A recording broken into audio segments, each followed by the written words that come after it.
Sir నమస్కారం sir. నమస్తే. Sir Hydraa పైన కాంగ్రెస్‌లోనే భిన్నాభిప్రాయాలు వ్యక్తమవుతున్నాయి సార్. ఇటేమో రేవంత్ రెడ్డి గారేమో హైడ్రా కంటిన్యూ చేస్తుంది, కూల్చేస్తుంది అని చెప్పేసి ఒకవైపు చెప్తూ ఉంటే, మరోవైపు వాళ్ళ లీడర్సే దానం నాగేందర్ గారు మొన్న అన్నారు. పేదరిల్లు కూల్చకండి, ఐమాక్స్‌ని కూల్చండి అని చెప్పేసి అన్నారు. ఇవాళ మధు యాష్కి గారు పేదరిల్లు కూల్చకండి, నేను వాళ్ళకి మద్దతుగుంటాను అని చెప్పేసి ఆయన ఒక స్టేట్మెంట్ ఇచ్చారు. అంటే ఒక రకమైన తిరుగుబాటైతే నడుస్తుంది కాంగ్రెస్ పార్టీలో. అంటే ఇది కాంగ్రెస్ పార్టీకి వైఖరి గురించి మీరు ఇంతకుముందు చెప్పారు. బెత్తం చూపిస్తారు, క్యారెట్ చూపిస్తారు. అటువంటి శైలిలో వెళ్తుందా? లేకుంటే నిజంగానే వీళ్ళ మధ్య ఇటువంటి వ్యతిరేకత, భిన్నాభిప్రాయాలు వ్యక్తమయ్యాయి సార్. ఏం చెప్తారు సార్ దీని గురించి? భిన్నాభిప్రాయాలుగా అనుకోనక్కర్లేదు. హ్మ్. ఇది ఒకే పార్టీ 2 పనులు ఏకకాలంలో చేయటం అనేది కాంగ్రెస్ పార్టీకి కొత్తేం గాదు. ఓకే.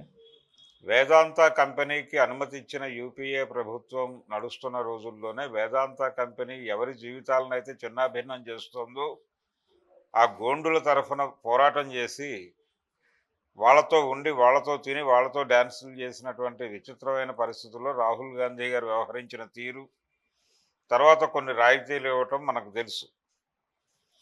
కాబట్టి ఈ దేశంలో ప్రజలు నిర్వాసితులు అవటము, అలాగే ఈ నిర్వాసితుల సమస్యల్ని పట్టించుకోకపోవటము, నిరాశ్రయులు అవటము, ఈ కార్యక్రమాల వెనకాల కాంగ్రెస్ పార్టీ కంట్రిబ్యూషన్ ఖచ్చితంగా ఉంది. కాంగ్రెస్ పార్టీ ఈ రోజుకి నాగార్జున సాగర్ కింద ప్రాజెక్టు కింద నిర్వాసితులైన వాళ్ళ సెటిల్మెంట్లు పూర్తి స్థాయిలో కంప్లీట్ కాలేదు అనే వాస్తవం అందరికీ తెలుసు. ఆ రోజున భూములు కోల్పోయిన చాలామంది రైతులు ఇప్పటికే హైదరాబాదులో అడుపు తింటున్న విషయం కాంగ్రెస్ పార్టీ నాయకులకి కూడా తెలుసు. నిరాశ్రయులై రైల్వే స్టేషన్స్లో పడుకుంటున్నటువంటి నిరాశ్రయుల జాబితాలో వాళ్ళ వాళ్ళ ఏమిటి, వాళ్ళు ఎక్కడి నుంచి వచ్చారో, వాళ్ళ రూట్స్ ఏంటి, ఆరిజిన్ ఏంటి అనేది కనుక ఎంక్వైరీ చేస్తే నాగార్జున సాగర్ కింద నిర్వాసితులైన వాళ్ళు సెటిల్మెంట్లు ప్రాపర్గా కాని కుటుంబాల్లో చితికిపోయి సర్వనాశనమైన పిల్లలు ఇక్కడికి వచ్చి బతుకుతున్నారు హ్మ్. అనే విషయం తెలుస్తుంది. కాబట్టి ఈ నిర్వాసితులు అవటము, నిరాశ్రయులు అవటము, ప్రజల్ని నిర్వాసితులను చేయటము, నిరాశ్రయులు చేయటము కాంగ్రెస్ పార్టీకి కొత్త ఏం కాదు. వాళ్ళ చరిత్రలో ఉంది అది. అందులో భాగంగానే ఇప్పుడు ప్రతి సందర్భంలోనూ వాళ్ళు, ఇప్పుడు మధు యాష్కి ఓ మాట మాట్లాడాడు, మాది ఇల్లు కట్టించే ప్రభుత్వం తప్ప కూల్చే ప్రభుత్వం కాదు అని. అంటే మాకు అసలు కట్టించిన చరిత్ర ఉంది తప్ప కూల్చిన చరిత్ర లేదు అంటున్నాడు ఆయన. అది తప్పు. గతంలో కూల్చారు, ఎక్కడి దాకా వెళ్ళక్కర్లేదు. హ్మ్. గాంధీ భవన్ పక్కన కాంగ్రెస్ పార్టీకి సంబంధించి నిజానికి అక్కడ కట్టాలి Congress office. Okay. Congress office నిర్మాణం కోసం కేటాయించిన స్థలంలో పేదల గుడిసెలు వేసుకున్నారని ఆ గుడిసెల్ని కూల్చిన చరిత్ర ఉంది. ఎక్కువ దూరం వెళ్ళక్కర్లేదు. వైఎస్ రాజశేఖర రెడ్డి గారు సీఎంగా ఉన్న రోజుల్లోనే జరిగింది అది. హ్మ్. పేపర్ కటింగ్స్ దొరుకుతాయి, వీడియో క్లిప్స్ దొరుకుతాయి. దాన్ని ఒక్కసారి ప్రపంచం ముందు పెడితే కాంగ్రెస్ పార్టీ ఏమిటి అనేది తెలుస్తుంది. ఓకే. అలాగే దానం నాగేందర్ అన్నట్టుగా ఐమాక్స్ని కూల్చేయాలంటే ఐమాక్స్ దగ్గర పిల్లల పార్క్ కట్టాలి అనేది ఒకటి పీజీఆర్ గారి డిమాండ్ ఉండేది హ్మ్. పాత రోజుల్లో. నిజానికి అది మాస్టర్ ప్లాన్లో అదే. దాన్ని ఖాతరు చేయకుండా చంద్రబాబు నాయుడు గారు వన్ సైడ్గా వ్యవహరించి అప్పుడు విశ్వనగరంగా హైదరాబాద్ను మార్చేటువంటి కార్యక్రమంలో భాగంగా ఆయన ప్రసాద్ ఐమాక్స్కు అనుమతి ఇచ్చాడు. రమేష్ ప్రసాద్ గారు ఆ నిర్మాణానికి ముందుకెళ్ళారు. కాబట్టి దాన్ని కూల్చేయాలి, అక్కడ పిల్లల పార్కు రావాలి అనేవాడు ఆయన పీజీఆర్. ఆయన టార్గెట్లు 2 ఆ రోజున. ఒకటి ఐమాక్స్, రెండోది ఆర్కే సినీప్లెక్స్. ఈ 2 నిర్మాణాలు అక్రమము, వీటన్నిటినీ కూల్చేయాలి అనేటువంటి ఒక ప్రోగ్రాంతో ఉండేవాడు ఆయన. సరే, పీజీఆర్ వెళ్ళిపోయాడు, ఆ డిమాండ్స్ వెనక్కి వెళ్ళిపోయినాయి. మళ్ళీ ఒకసారి దానం నాగేందర్ గారు పీజీఆర్ దగ్గర ఉండేవాడు. ఆయనే ఇతనికి రాజకీయంగా గురువు. పీజీఆర్ పాదులో మొలకెత్తిన మొలకే దానం నాగేందర్. హ్మ్. కాబట్టి ఒక్కసారి తన పాత గురువు గారి స్మృతిలో ఆయన ఐమాక్స్కి వెళ్ళి కూర్చోండి, ఐమాక్స్ని బద్దలు కొట్టండి అనే కార్యక్రమం ఒక నినాదం ఇచ్చి ఓకే. పీజీఆర్ని మరొక్కసారి గుర్తు చేశాడు ప్రపంచానికి. అందుకు ఆయనకు థ్యాంక్స్ చెప్పాలి. హ్మ్. అయితే ఈ కూల్చివేతలు, ఈ అనునయింపులు, ఈ రెండింటినీ ప్యారలల్గా నిర్వహిస్తున్నారు. కూల్చివేతలు ఆగటం లేదు, ఇది ఆగటం లేదు. అయితే ఈ అనునయింపులలో ఒక మాట రావడం లేదు. అదేంటంటే రిహాబిలిటేషన్ ప్రోగ్రామ్ ఉంటుంది. మీరు ఎవరు కంగారు పడొద్దు అంటే అర్హులైనటువంటి వాళ్ళు. చెరువులు కబ్జా చేసిన వాళ్ళ ఇళ్ళు కూల్చివేయటం తప్పేం కాదు. చెరువులు ఆక్రమణ నుంచి వాళ్ళని బయటకు తీసుకురావడం తప్పేం కాదు. గతంలో చాలా ఊళ్ళల్లో కాలవ కట్టల మీద ఇళ్ళేసుకుని ఉండేవాళ్ళు పేదలు. ఆ ఇళ్ళు వలన ఏం జరిగేదంటే ఆ కాలువలోకి నీళ్ళు వచ్చినప్పుడు ఇవి మునిగేవి, జన నష్టం జరిగేది.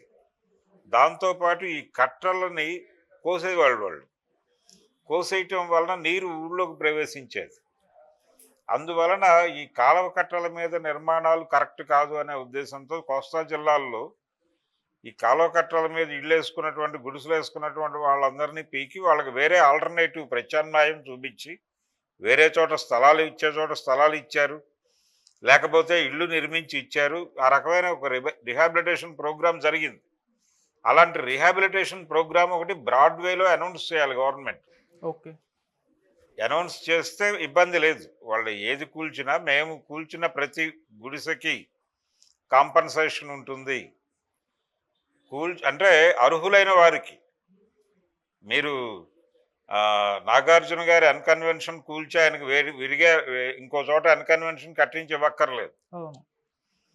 కానీ ఒక పేదలు తమ బతుకు తెరువుకి కోసం అద్దెలు కట్టుకోలేక ఎక్కడో చోట ఉండటం కోసం కూలి పని చేసుకోవటానికి ఉండటానికి ఒక చిన్న ఆశ్రయం కల్పించుకుంటే వారికి వారు దాన్ని కూల్చివేయటం.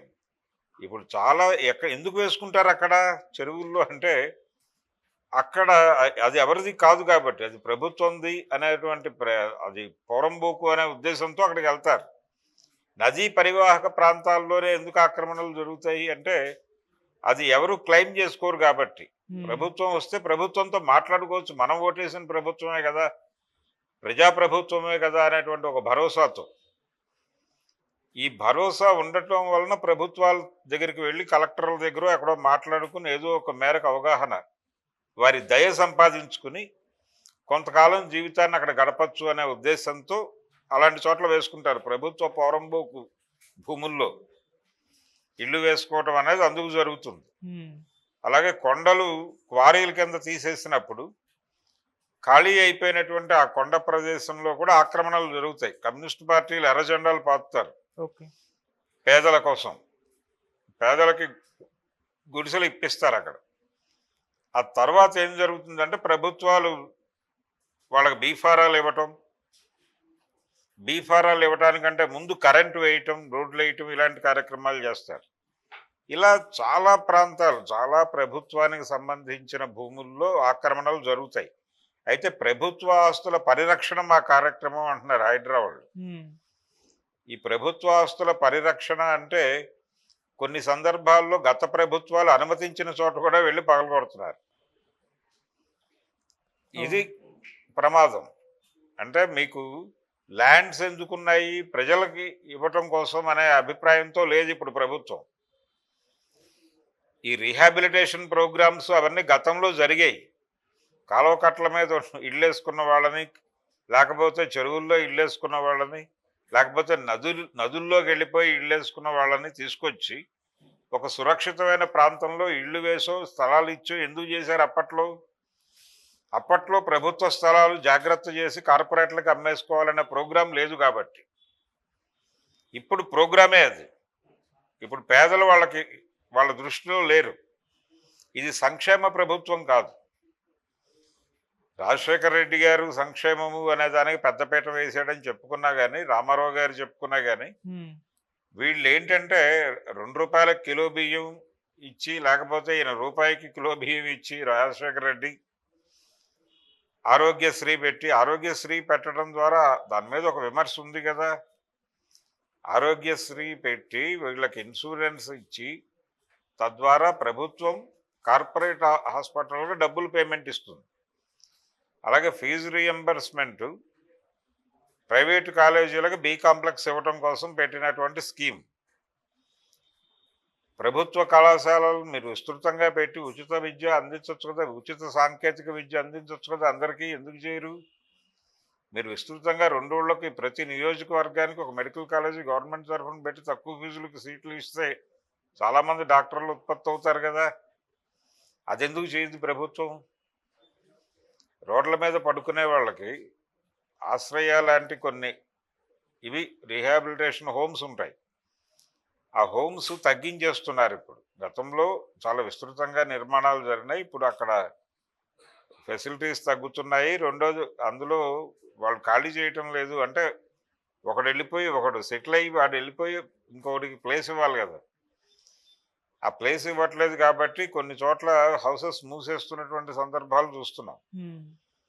అంటే నిరాశ్రయులు అలాగే నిర్వాసితులు వీళ్ళ పట్ల ప్రభుత్వాల వైఖరిలో చాలా మార్పు వచ్చింది. అది చాలా విజిబుల్గా కనిపిస్తోంది. ఇప్పుడు మాది ఇల్లు నిర్మించే ప్రభుత్వం తప్ప కూల్చే ప్రభుత్వం కాదు అన్న మాట మీద ఆయన నిలబడగలడా? ఆ హామీ ప్రభుత్వం నుంచి ఇస్తున్నాడా, పార్టీ హోదాలో ఇస్తున్నాడా ఆయన? మధు యాష్కి అనేది చూడాలి.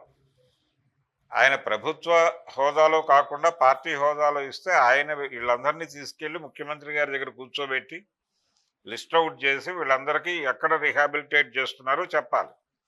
లేదు ప్రభుత్వం నుంచి ఒక రిహాబిలిటేషన్ ప్రోగ్రామ్ అనౌన్స్ చేయాలి. ఇందులో పెద్ద ఇబ్బంది ఏం లేదు. ఒకటే వాక్యం, మేము హైడ్రా నుంచి తొలగిస్తున్నటువంటి రకరకాల ఆక్రమణలు వాటిలో పావర్టీ లైన్ పైన కింద ఉన్నటువంటి వారిని మధ్యతరగతి బిలో మిడిల్ క్లాస్ ఒక మేరకు అప్పర్ మిడిల్ క్లాస్ వీళ్ళ తాలూకా సమస్యల్ని ప్రభుత్వం అడ్రస్ చేస్తుంది. వీళ్ళకి ఏదో పద్ధతిలో రిహాబిలిటేషన్ ఉంటుంది. వారి వారి స్తోమతలను బట్టి రిహాబిలిటేషన్ ఉంటుంది. పూర్తిగా బిలో పావర్టీ లైన్ ఉన్న వాళ్ళకి మేమే నిర్మించి ఇస్తాము ఇల్లు. అలాగే మిడిల్ క్లాసు ఈ ఒక మేరకు అప్పర్ మిడిల్ క్లాసు వాళ్ళు ఆల్రెడీ లోనులు పెట్టి ఇల్లు కట్టుకుని నష్టపోయినటువంటి వాళ్ళు ఇబ్బంది పడద్దు. వాళ్ళకి మేము స్థలం ఇస్తాము, బ్యాంకు లోన్ రీషెడ్యూల్ చేయిస్తాము. ఇలాంటి కొన్ని ఉపశమనాలు కల్పించాలి కదా ప్రజలకి. మీరు ప్రజల కోసం కదా అవన్నీ తీసేస్తోంది. అక్కడ ప్రజలకు రక్షణ కల్పించటం అనే నెపంతో కదా నువ్వు చెరువులు ఖాళీ చేస్తోంది. దీనిలో పొలిటికల్ ప్రోగ్రామ్ కూడా లింక్ అయి ఉంటుంది, అది వేరే విషయం.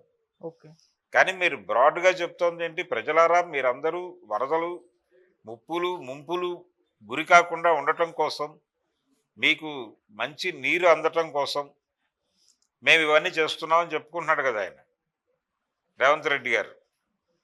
మరి అదే ప్రజలు కదా ఏడుస్తోంది. అదే ప్రజలకి మీరు ఏమిటి ఆ కూల్చివేసినటువంటి ఇల్లు కోల్పోయిన వాళ్ళకు ఉపశమనం ఒక వాక్యం మాట్లాడండి. మాది ఇల్లు కట్టించే ప్రభుత్వం తప్ప కూల్చే ప్రభుత్వం కాదని మీ పార్టీ నాయకుడు చెప్పడం కాదు, మీరు చెప్పండి. ప్రభుత్వం నుంచి ఒక రిహాబిలిటేషన్ అర్హులైన వారిని ఆదుకుంటాం అని ఒక పాలసీ అనౌన్స్ చేస్తే ఎవడు బాధపడ్డు కదా. వచ్చి మీ నెత్తిన పూలు చల్లుతారు కదా సురక్షిత ప్రాంతాల్లో. మేమేదో ఆ రోజున నదీ పరివాహక ప్రాంతాల్లోనో చెరువుల్లోనో ఇళ్ళు నిర్మించుకున్నాం. మూసీ నదిలో ఇళ్ళు నిర్మించుకున్నారు అనేది గొడవ. మూసీ బాగు చేయటం పట్ల మాకే వ్యతిరేకత లేదు. మేమే మా తట్టా బుట్ట పట్టుకుని మేము వస్తాం, మీరు ఎక్కడ కూర్చోమంటే అక్కడ కూర్చుంటాం, మీరు కట్టించి ఇవ్వండి అయ్యా. లేకపోతే వాళ్ళకు ఉపాధి కల్పించి మంచి ఆదాయాలు వచ్చేటువంటి ఇప్పుడు సంపద సృష్టిస్తానంటున్నాడు చంద్రబాబు గారు అక్కడ. అలాగే ఈ మ్యాన్ పవర్ను ఉపయోగించి మీరు ఏదైనా సంపద సృష్టించి వాళ్ళ నుంచి అది తిరిగి మీరు తీసుకునేలాగా, వారికి ఏదైతే ఇచ్చారో అది తీసుకునేలాగా చేయండి. ఆ సంపద వారికే ఉంచండి. అలాంటి పనులన్నా చేయండి ప్రొడక్టివ్గా. ఏమీ చేయకుండా వన్ సైడెడ్గా మేము కూల్చుకుంటూ వెళ్ళిపోతాం, మీ చావు మీరు చావండి అంటే ఎట్లా కుదురుతుంది? అది ప్రజాస్వామ్యం అని ఎలా అనిపించుకుంటుంది? ప్రజాస్వామ్య ప్రభుత్వం అని ఎలా అనిపించుకుంటుంది? అది ఇది బూమరాంగ్ అవుతోంది అనే విషయం అర్థమై క్రైసిస్ మేనేజ్మెంట్లో భాగంగా రంగంలోకి దిగి ప్రజలని హక్కున చేర్చుకుంటున్నటువంటి డ్రామాలు షురూ చేశారు. కానీ ఇది చాలదు. దీనికంటే కూడా ప్రభుత్వం ఒక పాలసీ అనౌన్స్ చేయకపోతే నిర్వాసితులందరూ సంఘటితమై, ఇప్పటికీ ఉన్నారు నిర్వాసితులు, పాత ప్రాజెక్టుల కింద నిర్వాసితులైన వాళ్ళు. ఇక్కడ ఉన్నారు, ఆంధ్రప్రదేశ్లో కూడా ఉన్నారు. కాబట్టి వీళ్ళందరికీ ప్రభుత్వాలు టేక్ ఇట్, మనం పీకేస్తాం, వాళ్ళు చావాళ్ళు చేస్తారనే ధోరణిలోనే వ్యవహరిస్తున్నాయి ఏ ప్రభుత్వం అయినా. కాంగ్రెస్ ప్రభుత్వాల చరిత్ర కొత్త ఏం కాదు ఇది. ఇల్లు కట్టిన వాళ్ళు ఉన్నారు, ఇల్లు పీకిన చరిత్ర ఉంది. దానికి కట్టిన చరిత్ర మాత్రమే లేదు, పీకిన చరిత్ర కూడా ఉంది. ఆ పీకిన చరిత్రలోకి ఈ ఇళ్ళన్నీ వెళ్ళిపోతే వీళ్ళందరూ ఏమైపోతారు? రేపు పొద్దున వీళ్ళు వచ్చి రోడ్ల మీద పడుకోవాలి. ఉమ్, రోడ్ల మీద పడుకుంటే పోలీసు వాళ్ళు వచ్చి తీసుకెళ్తారు. అవును. పోలీసు వాళ్ళు వచ్చి తీసుకెళ్ళి వీళ్ళ మీద ఏవో కేసులు పెడతారు. అక్కడ స్టేషన్లో ఖాళీగా ఉన్న కేసులన్నీ వీళ్ళ మీద పెట్టి జైళ్ళకు దోసి అక్కడ ఆశ్రయం పొందండి అంటారు. ఉమ్, లేదు అంటే వీళ్ళందరికీ కూడా మీరు ఆశ్రయ